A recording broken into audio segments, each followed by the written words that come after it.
Welcome back to another tech video. Today I'm going to be going through your question, answering it, and hopefully you find the solution.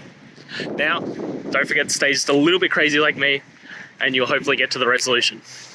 Now, let's continue on to the video.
I hope that video helped find the resolution that you're looking for.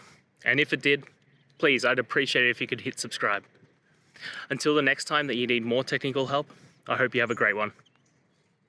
See ya.